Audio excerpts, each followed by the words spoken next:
Hola de nuevo. Comenzamos hoy una nueva unidad. Esta vez la unidad 10, estadística. Comenzamos entonces definiendo qué es la estadística. Podemos definir la estadística como el conjunto de métodos necesarios para recoger, clasificar, representar y resumir datos, así como para hacer inferencias, extraer conclusiones científicas a partir de ellos. La estadística entonces hace un tratamiento de los datos, los presenta de manera adecuada y extrae conclusiones de estos, que también se denomina hacer inferencias. En la sociedad en que vivimos, donde todos son datos, que además cedemos a empresas, a móviles, etc., esta rama ha adquirido mucha importancia. Podemos diferenciar dos ramas dentro de la estadística. Hay una primera rama que se llama estadística descriptiva y que se encarga de la primera parte de la primera parte de la definición anterior. Es decir, sirve para la recogida, clasificación, representación y resumen de los datos, ¿vale? Se encarga de la primera parte de la definición anterior. Recoger datos, clasificarlos, que ya veremos que se hace a través de tablas, representarlos utilizando ciertos gráficos y por último se resumen estos datos. Se resumen a partir de ciertos valores importantes que llamaremos parámetros estadísticos. Esta es la rama en la que nos vamos a centrar nosotros durante esta unidad. Pero que sepáis que existe otra rama llamada estadística inferencial, que es la que se encarga de la segunda parte de la definición. Realiza predicciones, toma decisiones y extrae conclusiones de los datos. Para esto utiliza técnicas más complejas que la estadística descriptiva y donde es necesario el cálculo de probabilidades. Es necesario el azar en la probabilidad. Esta rama de la estadística está muy ligada a la inteligencia artificial, que como muchos sabréis es la base de los videojuegos. Después de esto vamos a dar unas nociones generales de estadística. Comenzamos con la población. La población es el conjunto de elementos cuyo conocimiento nos interesa.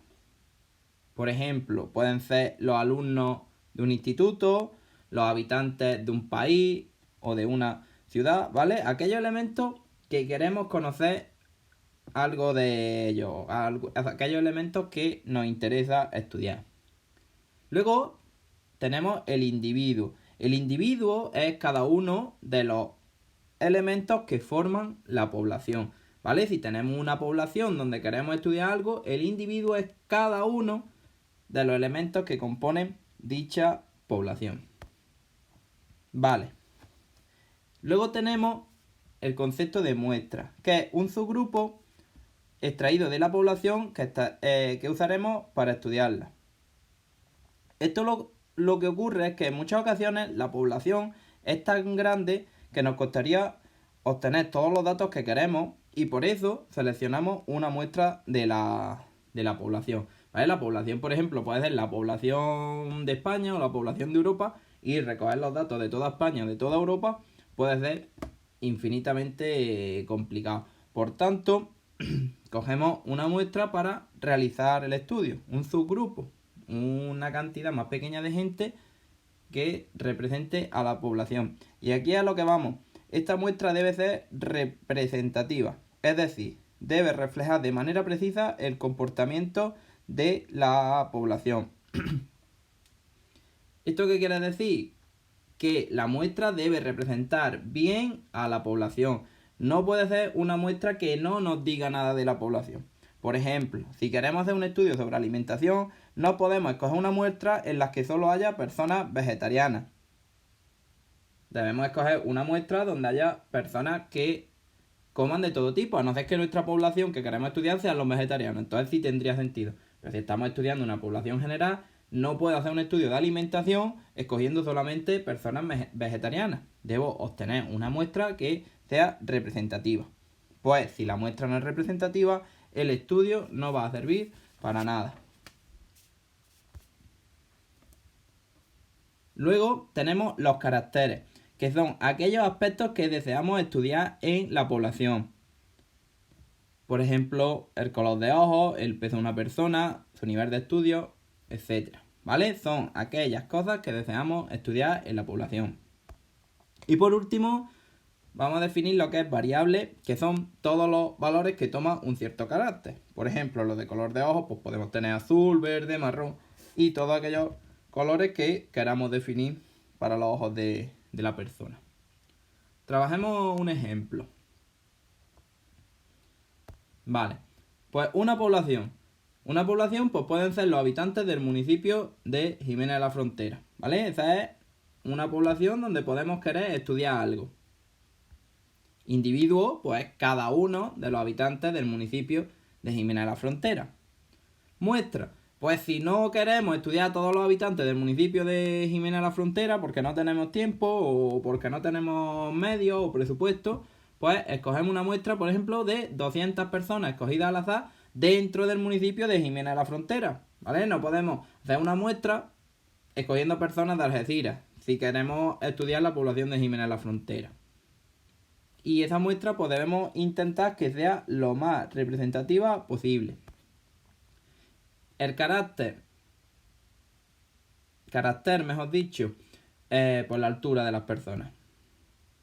Y variable, pues todos los valores que puede tomar la altura de las personas expresada en centímetros. ¿Vale? Esto sería un ejemplo que recoge las nociones generales que hemos descrito anteriormente. Antes de empezar con cualquier estudio estadístico, cualquier tabla, cualquier media que luego veremos, debemos tener claro población que estamos estudiando, los individuos que la componen, ¿vale? La población, si estamos hablando del municipio de Jiménez de la Frontera, un individuo no sería un habitante de Algeciras, sería un individuo del municipio de Jiménez de la Frontera. Una muestra, si es que la necesitamos, porque no podemos estudiar toda la población, el carácter, no carácter, sino carácter que estamos estudiando, y la variable que son los valores que puede tomar ese carácter. Antes de nada nos tenemos que situar bien y decir, vale, aquí estamos, marcar bien nuestro marco y ya a partir de ahí empezar a trabajar. Esto es lo sencillo, ¿sabes dónde estamos? Las variables pueden ser de diferentes tipos dependiendo de los valores que toman, de los valores que van tomando. Por una parte tenemos variables cualitativas, que se llaman cualitativas porque no toman valores numéricos, sino cualitativos. Son valores, pueden tomar valores como azul, notable, aceptable, bajo. Y aunque no tomen valores numéricos, sí que algunas de ellas se pueden ordenar. Y entonces aparecen variables cualitativas nominales, que son las que no se pueden ordenar, como color de ojos, grupo sanguíneo, que puede ser A, AB, 0, 0 positivo, 0 negativo. ¿Vale? La nacionalidad. Eso no lo podemos ordenar, no hay ningún orden para decir esto es mayor que esto. Nos puede gustar más o menos, pero no podemos darle un orden general. Y luego sí que hay variables cualitativas que, aunque no tengan valores numéricos, se pueden ordenar, como el nivel de estudio, el grado de satisfacción en una encuesta. Eso sí podemos ordenarlo, por eso se llaman ordinales. Y lo mismo que tenemos variables cualitativas, que son las que no toman valores numéricos, tenemos variables cuantitativas, que son las que toman valores numéricos. Dentro de estas variables cuantitativas tenemos variables discretas, que son las que toman valores aislados. O pueden ser el número de hijos, personas que viven en una vivienda, la edad. Fijaros, toman valores numéricos aislados. Fijaros, el número de hijos no podemos tener 0,5 hijos o 1,5 hijos. Tenemos 0, tenemos 1 o tenemos 2, ¿vale? Entonces los valores van de manera aislada y la variable se llama cuantitativa discreta. Luego hay variables que se llaman continuas, como pueden ser la altura, el peso, la edad. La altura, el peso, y que toman valores dentro de un cierto intervalo. Vale, vamos a pasar a las fases de un estudio estadístico. ¿Qué tenemos que hacer cuando queramos hacer un estudio estadístico? Lo primero seleccionar los caracteres, no los caracteres, sino los caracteres que interesa estudiar. Las características de la población que queremos estudiar. Pues si queremos estudiar la altura, el peso, el color de ojos. Antes de empezar, quiero decir, vale, voy a estudiar esto. Pues lo pongo y empezamos el estudio. Teniendo claro qué vamos a estudiar. Bueno, después de esto, tenemos que decidir los datos que queremos recoger. Y para ello tenemos que diseñar una encuesta que nos permita recoger estos datos. ¿Vale? Debemos crear una encuesta para que la población a la que va destinado el estudio la rellene y nos dé los datos que nosotros queremos, ¿vale?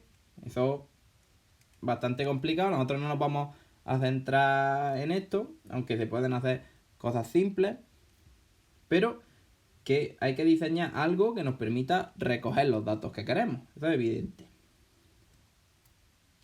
Cuando no sea necesario, o cuando no sea posible estudiar toda la población, debemos seleccionar una muestra.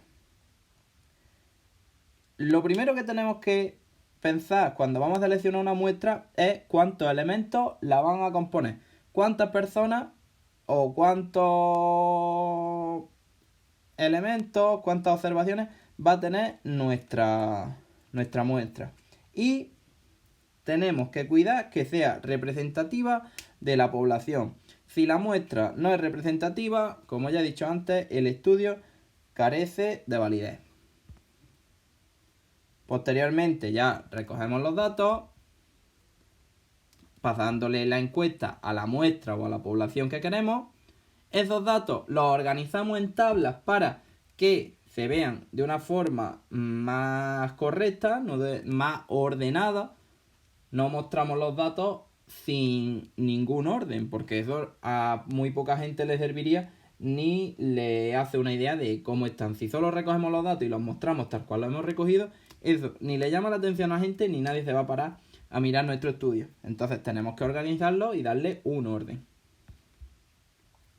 Luego, lo representamos en gráfica. Muchas veces ver una tabla ordenada a la gente no le llama la atención. Entonces, si queremos que nuestro estudio se entienda, debemos dar gráficos. Gráficos que con un simple vistazo nos permitan darnos una idea de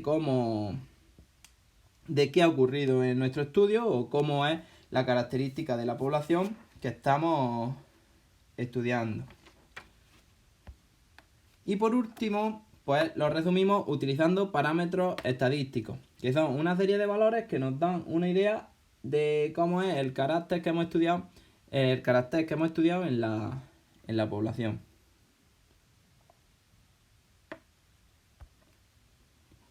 Vamos a ver cómo podemos organizar los datos usando tablas estadísticas de datos aislados. Es decir, estas son buenas para variables cualitativas y cuantitativas discretas. Aquí veis la tabla y voy a explicar qué es cada una de las columnas. En la primera columna tenemos las modalidades. Las modalidades son los valores que toma la variable. Por ejemplo, si estamos con el número de hijos que tiene una familia, pues puede tomar 0, 1, 2, 3, 4, 5, así, hasta el número de hijos que se tenga máximo en esa población. Vale, luego tenemos las frecuencias absolutas. Entonces, ¿esto qué es? Cada valor de la modalidad lleva una frecuencia absoluta asociada y es el número de veces que aparece cada modalidad en nuestro estudio. Ahora con el ejemplo esto va a quedar más claro, pero es las veces que aparece cada modalidad.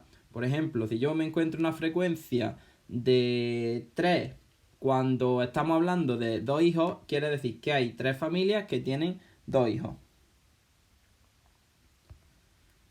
Luego tenemos las frecuencias, pero esta vez relativas. De nuevo, cada modalidad lleva asociada una frecuencia relativa, que ahora no es el número de veces que aparece, sino la proporción del total que representa esa modalidad. Ahora en el ejemplo esto quedará más claro. Y luego tenemos las frecuencias absolutas y relativas acumuladas, que son las dos últimas tablas. Esto tiene sentido cuando los valores se pueden ordenar, ¿vale? Entonces, en cualitativas nominales no tendría sentido, pero si se pueden ordenar tiene sentido. E indican cuántas observaciones hay acumuladas hasta esa modalidad. Es decir, cuántas observaciones tienen esa modalidad o una modalidad menor. Como habéis visto, se realizan tanto con frecuencia absoluta como con frecuencia relativa.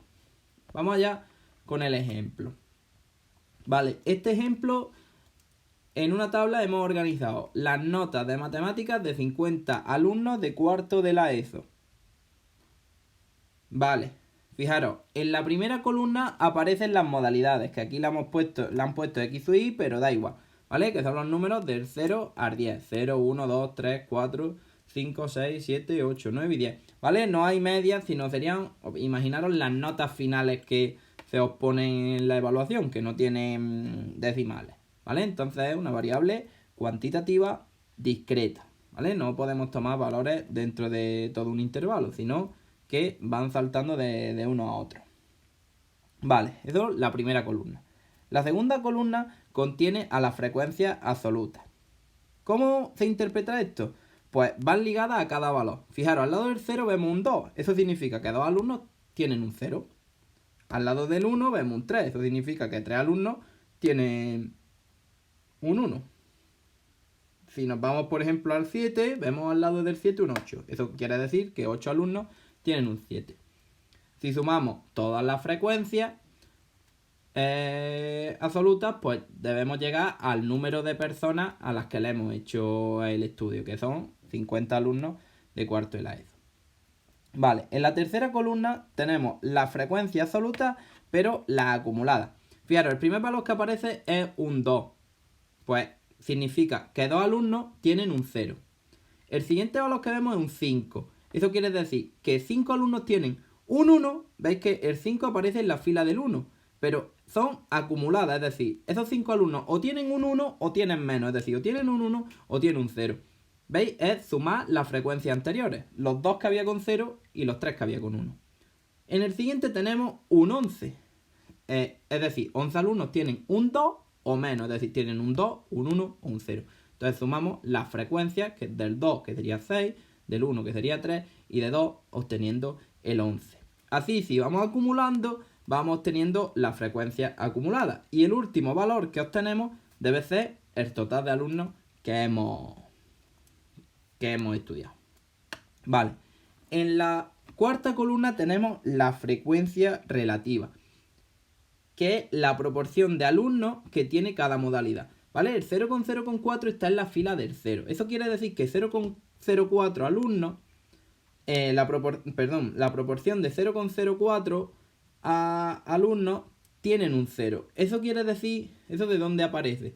La proporción de alumnos que tienen un 0 son 2 del total, es decir, 2 de 50. Si dividimos 2 entre 50, obtenemos el 0,04. El 0,06 quiere decir que esa es la proporción de alumnos que tienen un 1. Y sale de dividir los alumnos que tienen un 1, que es 3, entre los 50 totales. ¿Vale? Si nos vamos, por ejemplo, a la fila del 7, pues vemos que tiene 0,16 de frecuencia relativa. ¿Cómo se obtiene ese 0,16? Pues es la proporción de alumnos que tienen un 7. La proporción de alumnos que tienen un 7 son los 8 que lo tienen entre los 50 totales que aparecen. Y por último, pues tenemos la frecuencia relativa acumulada, que hace lo mismo que hemos hecho con las frecuencias absolutas acumuladas, pero ahora con la frecuencia relativa. ¿Veis? En la tercera fila aparece 0,22, que sería, esa es la proporción de alumnos que tienen un 2 o menos de un 2. Un 2, un 1, un 0. Y sale de sumar la frecuencia relativa de 2, 1, 0. 0,12 más 0,06 más 0,04, ¿vale? Se van sumando todas las anteriores. Se va acumulando, por eso se llaman acumuladas. Vale, una vez visto esto, si queremos tratar datos agrupados, es decir, variables cuantitativas continuas, o algunas discretas que son un poco más complicadas, pero sobre todo asociarlo a variables cuantitativas continuas. Como los datos pueden tomar cualquier valor dentro de un intervalo, los tenemos que agrupar, ¿vale? No podemos poner los valores, sino que tenemos que agrupar. Por ejemplo, si estamos estudiando la altura, debemos de decir, vale, pues voy a poner un intervalo que sea de 1,60 a 1,65, o uno que sea de 1,65 a 1,70, para poder estudiar. No podemos poner todas las alturas que nos aparecen, sino que tenemos que agrupar dentro de intervalos. Entonces, es todo prácticamente lo mismo, pero ahora aparecen dos columnas. En vez de aparecer las modalidades, aparecen los intervalos y aparece la marca de clase de cada intervalo. La marca de clase de cada intervalo es simplemente el punto medio de esos intervalos. Por ejemplo, si yo tengo un intervalo que sea de 1,60 a 1,70, la marca de clase es 1,65, la mitad del intervalo, punto medio del intervalo. Luego tenemos también frecuencia absoluta, que aquí aparecen en la quinta columna, la sexta frecuencia relativa. En las otras dos siguientes son frecuencias absolutas y relativas pero acumuladas. Y aparecen también dos columnas nuevas que son la tercera, que es la amplitud del intervalo, lo que mide la longitud de cada intervalo. Por ejemplo, lo que es, siguiendo el ejemplo anterior, 1,60 a 1,70, la longitud pues sería 10 centímetros o 0,10 metros. Y la densidad de frecuencia, que se calcula dividiendo la frecuencia absoluta entre la amplitud que tiene cada intervalo. ¿Por qué aparece esta densidad de frecuencia? Pues con un ejemplo de nuevo. Un ejemplo para estudiar altura. Imaginaros que tenemos las alturas, las hemos agrupado en un intervalo que va de 1,45 a 1,70 y otro de 1,70 a 1,80. ¿Vale? El primero corresponde a 25 centímetros y el segundo a 10 centímetros. Y obtenemos 10 observaciones en cada uno. Es decir, hay 10 personas que miden entre 1,45 y 1,70 y 10 personas que miden entre 1,70 y 1,80. Pero claro, debéis de tener en cuenta que la densidad de personas en el intervalo de 1,70 a 1,80 es mayor, porque este intervalo tiene una amplitud de 10, mientras que el otro tiene una amplitud de 25 centímetros. ¿Vale? No es lo mismo 10 personas en un intervalo de 10 centímetros que 10 personas en un intervalo de 20, que corresponde a 25 centímetros. Es mucho más denso el que tiene menos amplitud, mientras que las frecuencias son las mismas, pero la densidad no lo es. Entonces se utilizan este tipo de medidas para diferenciar qué intervalo es más denso con respecto a otro. Como también hemos comentado, en estadística se utilizan gráficos para resumir los estudios o para darle una idea más gráfica a la gente que los ve. Pues voy a dar algunos ejemplos de gráficos, como son el diagrama de sectores. Cada sector representa una modalidad de la variable. En este veis mango, fresa, uva, manzana y indica la fruta preferida de las personas. Cuanto mayor es la porción del sector, pues mayor número de observaciones tiene esa modalidad, mayor frecuencia. Este diagrama de sectores es muy útil para variables cualitativas. Tenemos también los diagramas gráficos de barra.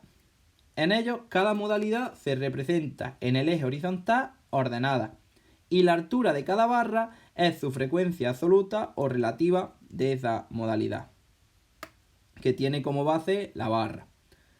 Es muy útil para variables cuantitativas discretas. Se puede utilizar con cualitativas, pero en aquellas en las que no se puede ordenar, lo del orden no tendría sentido, ¿vale? No podríamos ordenar las variables. Entonces no tiene sentido a veces darle un orden en el gráfico de barras, pero se puede utilizar. Y luego tenemos el histograma, que es como el gráfico de barras, pero la base de los rectángulos son intervalos, no son valores, sino que son intervalos. Por eso se utilizan para variables cuantitativas las continuas, ¿vale? Las que están agrupadas. Si los rectángulos tienen todos la misma longitud de la base, la altura puede ser su frecuencia. Pero si tienen bases de distintas longitudes, no podemos utilizar como la altura la frecuencia y deberíamos utilizar la densidad de frecuencia de cada intervalo.